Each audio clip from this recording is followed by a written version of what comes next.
When you stare into the void stares back at you. Hello everybody, this is my review of the movie Cuties by Mignonnes. Warning, there are spoilers, lots of spoilers. I'm going to spoil the movie for everybody, so if you haven't seen it and would like to see it, please go to Netflix and watch it now. I'm giving you so many spoilers because a lot of the people commenting on this movie have not seen it. They're just talking because they read other people's tweets about it and maybe they saw the trailer. Which I get, because this movie is not for everybody. It's going to make a lot of people very uncomfortable. And it's going to make the wrong people very comfortable. I think that is the intention. Well, not making the wrong people very comfortable, but to make us uncomfortable. I think this is what the director wanted to do, and I applaud her for it, because we should be uncomfortable with this. So this movie, if I had to sum it up, is a young girl caught between two extremes of femininity, both of which are terrible.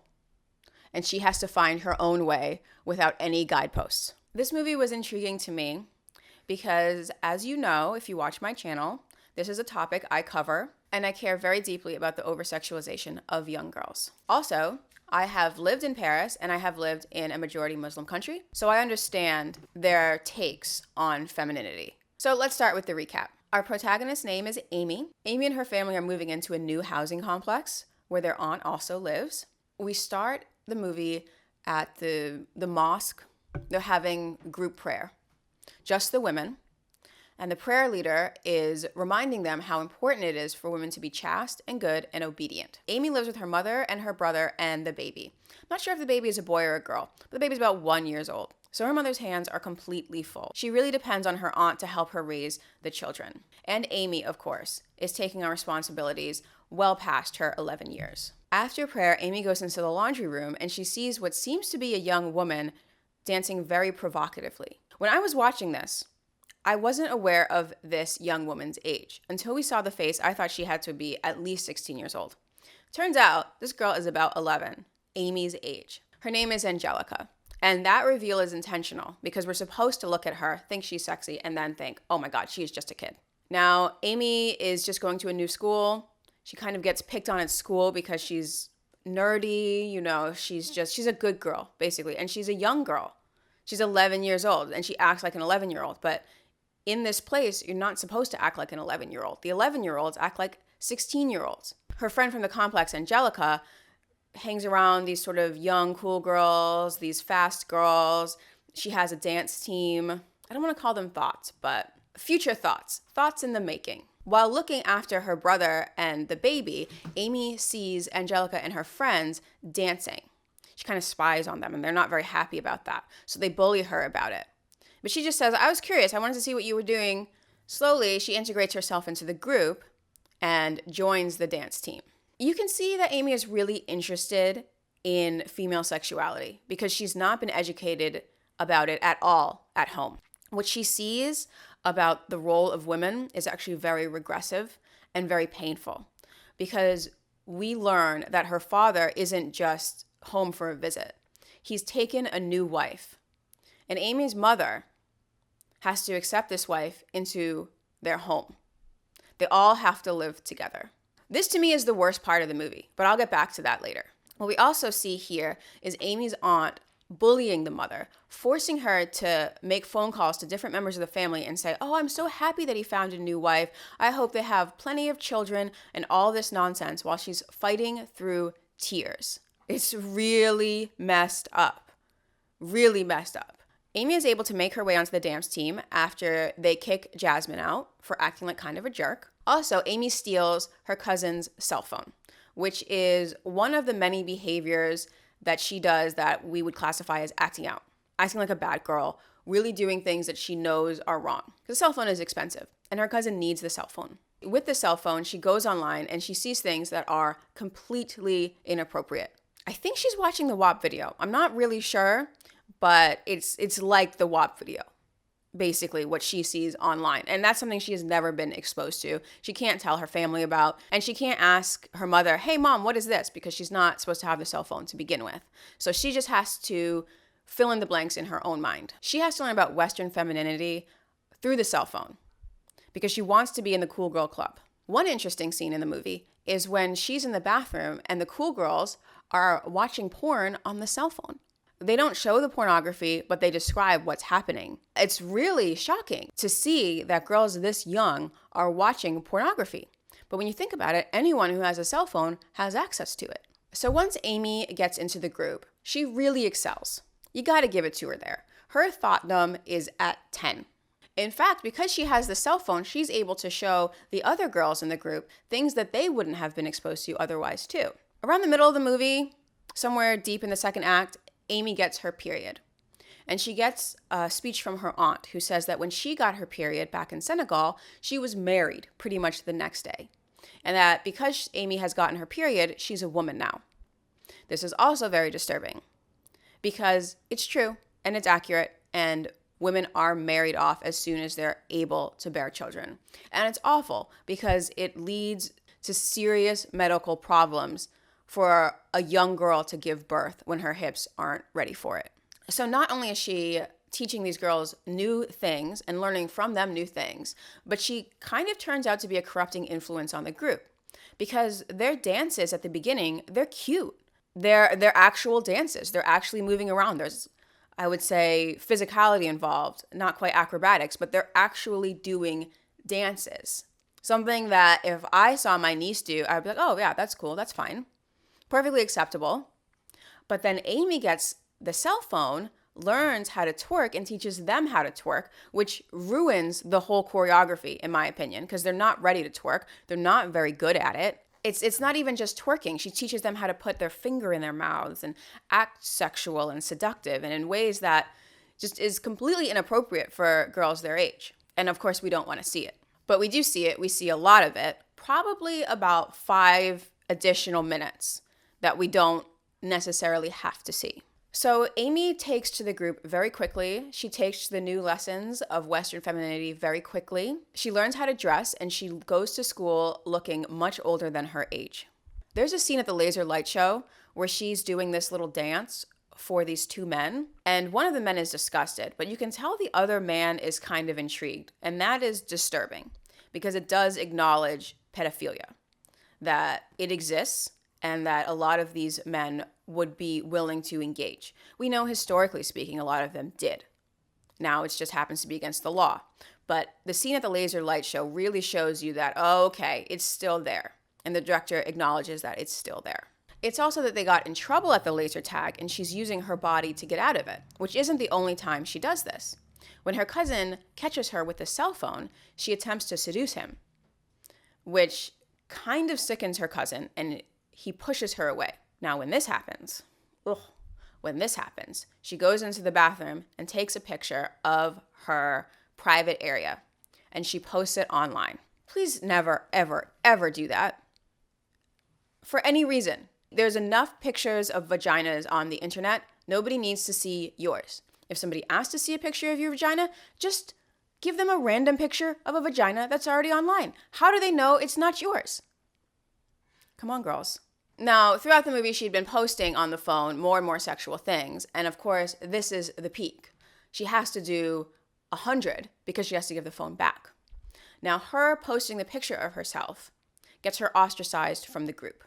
This is really interesting because they were already in little hot pants, showing everything but that. So where is the line in the sand? I'm not exactly sure. And I think the director wanted us to question, where is the line in the sand?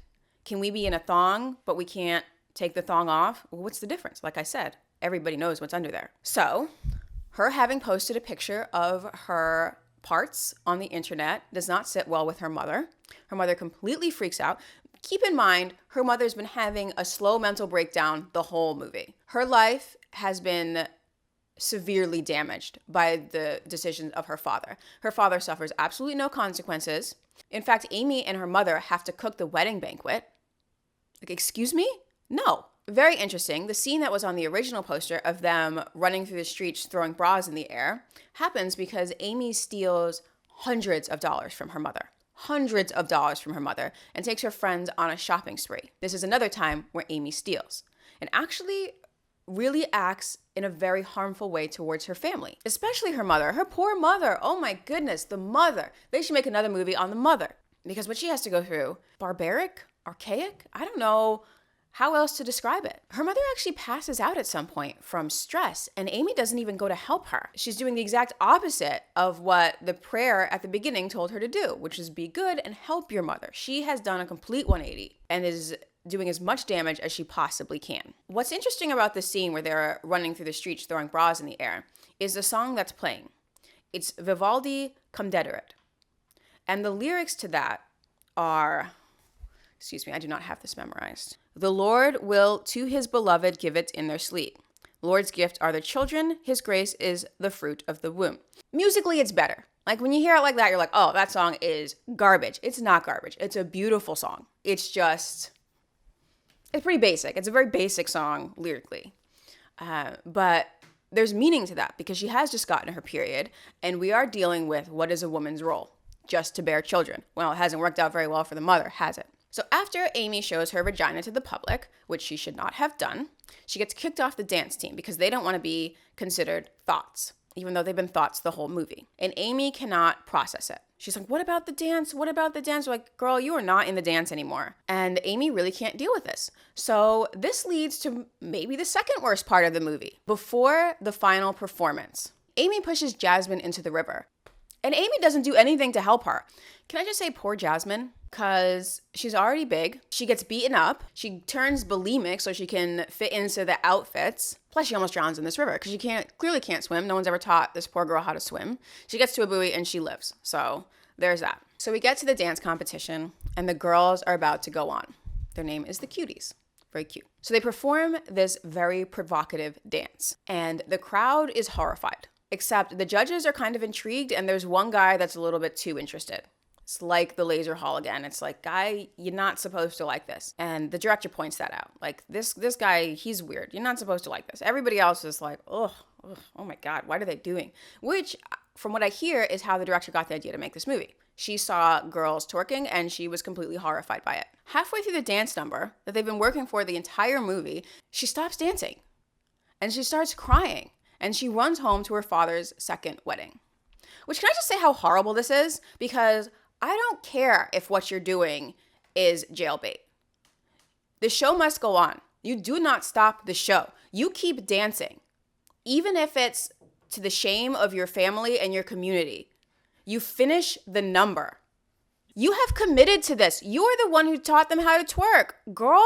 Anyway, she goes home. Her aunt yells at her for looking like a thought, but this time her mother defends her and says, you stop picking on my daughter. And her mother says, you do not have to go to this wedding if you don't want to. The mother gets dressed up and she goes and she puts on a brave face, which the courage, the composure, the grace that it takes to do something like this, I do not have.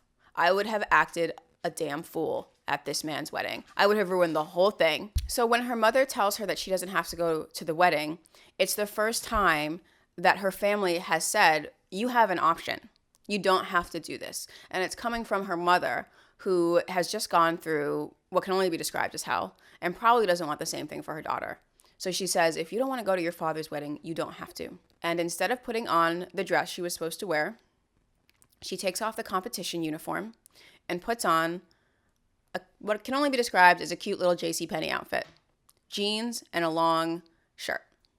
She goes outside and plays with the other kids. So basically, by the end of the movie, she just looks like a kid again. She looks like an 11-year-old girl. It was really sweet. And in jumping rope, she rises above it all. And that's the end of the movie. I need to point out that she is the villain in this little friend group. Because yes, they bring her in. And yes, they act like jerks. But if she hadn't been part of this dance team, they wouldn't be dancing like strippers to begin with. She's the one who showed them how to twerk. And then she completely abandons them on stage, which is the worst thing you can do. So they're not going to talk to her again. So don't worry about it. She's not going to continue down this path because they won't have anything else to do with her. And I hope that those girls learn a lesson from Amy and what she did, and they don't go too far down this path. So the controversy, the over-sexualization of children. This movie is definitely guilty of that. But should we really shoot the messenger? Because this movie did not invent that. This movie is only showing us what is already going on. I'm actually very grateful that I've been reading this book, and I just happen to be reading this book. This book, American Girls, Social Media and the Secret Lives of Teenagers. I mentioned this before in my other video. but it really shows what social media is doing to our young girls.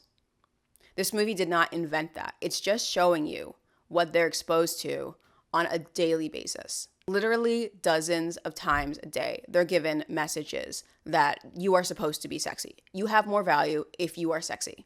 That is what every single woman in Western culture is told many times a day. Every single time she turns on the TV or opens Instagram, that is what she's told. That applies to 40-year-old women. That applies to 11-year-old girls. So if they have a cell phone, that is what they're seeing. Should we really be so mad at the director because she's pointing out the obvious? I don't think so. In fact, I think if you have a problem with this movie, you should have a bigger problem with what society is doing to girls. This movie is supposed to make you uncomfortable. It's supposed to bring awareness to how toxic the culture is. And she did a very good job at that. Now, were there a few scenes that were gratuitous? Yes, absolutely. I can think of a few just off the top of my head. I already mentioned the scene in the laundry room with Angelica dancing. No. Completely inappropriate. But Angelica's parents weren't there. She had absentee parents for the most part and was getting bullied by her older brother. We see that Angelica even said that she doesn't need to seek approval in the home because she's seeking approval outside the home. So this should be a warning to anybody who is ignoring their daughters that those daughters will seek approval from other people and other people will give it. There is another scene where Amy's mom and aunt seem to be exorcising some whore demon from Amy, and she's in a t-shirt and they're throwing water on her and she's just bouncing up and down, jiggling. And that scene was obviously intentionally sexual. You can't think about it any other way.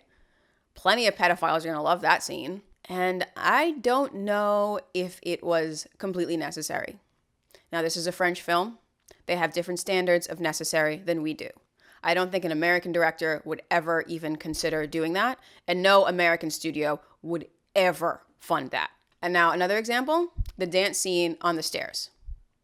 I say this artistically because they set up a camera at the bottom of the stairs, and I think the shot is going to be like how the video looks for the Instagram. But then we punch in to different cameras, cut shot, to them doing this and twerking and close-ups of the butt and the crotch area. It was completely unnecessary because why did you set up the camera at the bottom of the stairs anyway? Like, I don't understand why we established that this is where the shot is coming from.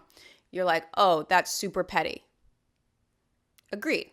But artistically, I just don't understand the choice. So by this point, I feel that the director has made their point. Maybe it's a little bit too much. Maybe we don't need to see yet another young girl dancing scene cut like it's a hip hop video, not cut like it's a video for Instagram. So maybe there were about 5 to 10 minutes of gratuitous dancing that we didn't need.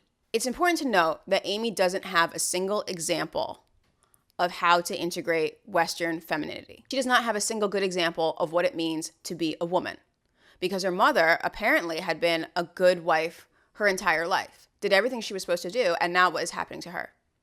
Just tossed to the side because the father wanted a new wife. And then the other thing she's seeing is on her phone, and we know how wildly inappropriate femininity on the phone is, especially the stuff that is targeted at young girls. I think when you get older, you really understand better your role as a woman and what you are looking for and what you want to portray. And I think these young girls they don't understand it yet. They have the technology and they've had their period and they have these little boobs, but they don't know what to do with them. It's like they've gotten toys and they just really don't know. They don't know. And no one's telling them, look, this is the right way to be. This is the wrong way to be. So I think that's important. There isn't a single voice of reason.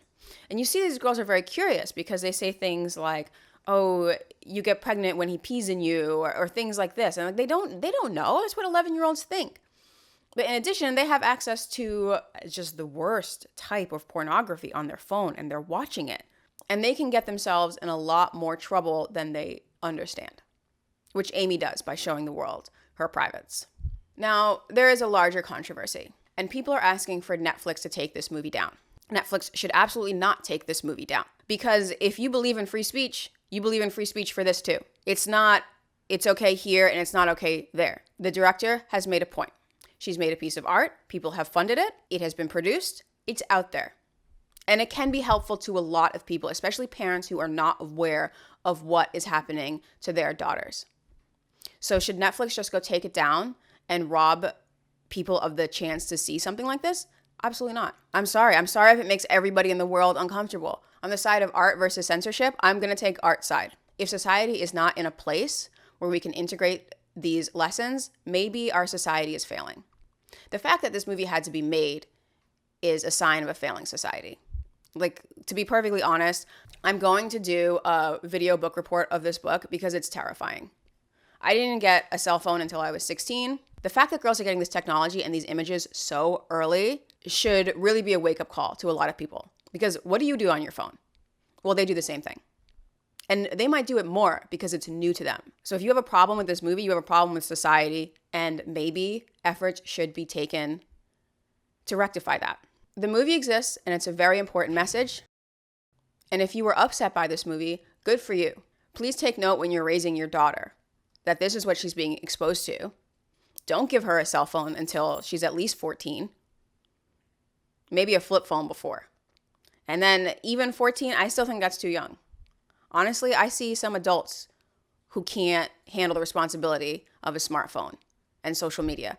I personally think it might kind of be destroying our society. I'm kind of on the fence on that. It is helping a lot of people, but it is hurting a lot of people, especially the collective psyche. It's very dangerous. So absolutely not. I do not feel that Netflix should take this movie down. Netflix would essentially be censoring it because people don't have DVD players anymore. We don't buy DVDs. We watch things streaming. So if a streaming service refuses to carry it, then this movie has effectively been censored. And I don't believe in censorship. Now, this free speech debate is very hard because a lot of people will scream free speech at the top of their lungs. But when it's tested by something like this, something that's very uncomfortable, then they say, no, but we didn't mean that. Well, you meant it or you didn't. You believe in it or you don't. Most of the people screaming that this movie should be taken down haven't even seen the movie. They won't watch it, which I understand. I completely understand it, but then maybe you should not talk about it. Watch the movie, stomach it, stare into that void, or keep your mouth shut. That's all. Back to the art.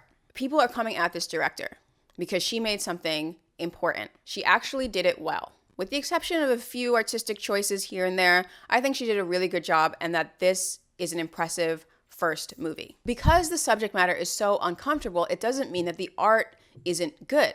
Now, if I were to paint a painting of something disgusting, that doesn't mean the painting isn't good. It means the subject matter is bad. It doesn't mean the movie isn't good because it's making people uncomfortable. I find it funny that America is exporting its definition of femininity. Specifically, Los Angeles is exporting its definition of extreme hypersexualized femininity and then criticizing other people from other countries who are commenting on it. It's like, excuse me, we're the problem right now. We taught Amy how to twerk. They learned those lessons from us. We started making those videos and then they adopt it. Let's give credit where credit is due, or blame where blame is due. We as Americans are talking about canceling a movie that deals with the definition of femininity and the images of femininity that we made. So be a little bit more responsible here. That having been said, will I watch this movie again? I don't think so. Maybe in 5 or 10 years. Just for the record, I forced my bae to watch this and it made him more uncomfortable than any horror movie ever has. So that's my review of Cuties. It's an important movie. It's a good piece of art, and I won't be watching it again anytime soon. Subscribe!